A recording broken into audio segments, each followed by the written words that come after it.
Christopher नोलनचा हा cinema खरंच masterpiece आहे की फक्त नावामुळे त्याला मास्टरपीस म्हणतायत? आणि सर्वात मोठा प्रश्न म्हणजे हा चित्रपट प्रत्येकाला समजेल का? जर तुम्ही थिएटरला जाण्याचा विचार करत असाल तर हा व्हिडिओ शेवटपर्यंत नक्की पहा, कारण मी सांगणार आहे या चित्रपटाच्या अशा गोष्टी ज्या ट्रेलरमध्येही दिसल्या नाहीत. नमस्कार मित्रांनो, तुम्ही पाहत आहात क्रिएटिव्ह भिडू. क्रिस्तोफर नोलन हे नाव ऐकलं की अपेक्षा आपोआप खूप वाढतात. Inception, Interstellar, the Dark Knight, Dunkirk, Oppenheimer यांसारखे सिनेमे दिसल्यानंतर प्रत्येक नवीन चित्रपटातून लोकांना काहीतरी वेगळं हवं असतं. म्हणूनच द ओडिसी पाहायला जाताना माझ्याही मनात खूप मोठ्या अपेक्षा होत्या. सर्वात आधी एक गोष्ट सांगतो तुम्हाला, मला हा चित्रपट आयमॅक्समध्ये पाहायला मिळाला नाही, पण सकाळी 6:30च्या शोला गेलो आणि आश्चर्य म्हणजे थिएटर जवळपास हाऊसफुल होतं. नोलनची क्रेज ही अजूनही तशीच आहे. मी याआधी ओडिसीची कथा वाचली आणि त्यावर व्हिडिओही बनवला होता, त्यामुळे स्टोरीची थोडीफार कल्पना होती.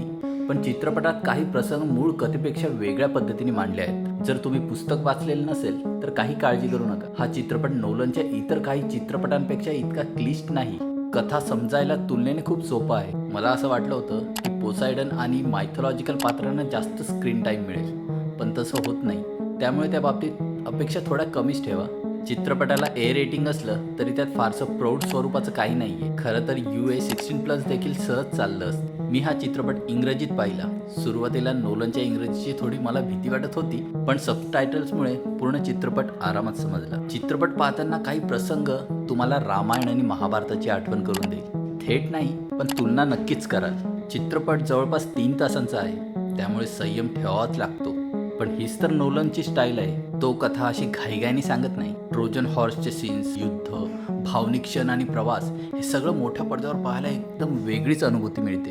अभिनयाचं बोलायचं झालं तर मॅट डॅमोनने जबरदस्त काम केलंय. प्रत्येक भावना अगदी नैसर्गिक वाटते. या चित्रपटात भारतीय सिनेमासारखे असे स्लो मोशन हिरो एंट्री, मोठमोठे मसाला डायलॉग्स आणि हवेत उडणारे ॲक्शन सीन्स नाहीत. त्यामुळे काहींना हा चित्रपट संत वाटू शकतो. पण जर तुम्हाला उत्तम story telling, cinematography, background score आणि नोलनची फिल्म मेकिंग अनुभवायची असेल तर हा चित्रपट नक्की पाहण्यासारखा आहे. माझ्याकडून द ओडिसीला 5 पैकी 4 स्टार. जर तुम्ही नोलनचे चाहते असाल तर हा चित्रपट चुकवू नका.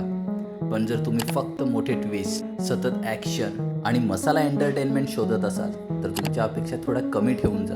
आता तुमचं मत महत्त्वाचं आहे. तुम्हाला द ओडिसी कसा वाटला? हा नोलनचा आणखी एक मास्टरपीस आहे का, की यावेळी अपेक्षा पूर्ण झाल्या नाहीत? तुमचं मत कमेंटमध्ये नक्की सांगा. व्हिडिओ आवडला असेल तर लाईक करा, मित्रांसोबत शेअर करा आणि अशाच दमदार मराठी रिव्ह्यूसाठी क्रिएटिव्ह भिडू चॅनलला सबस्क्राईब करायला विसरू नका. पुन्हा भेटूया एका नव्या रिव्ह्यूसोबत. तोपर्यंत बघत राहा क्रिएटिव्ह भिडू. धन्यवाद.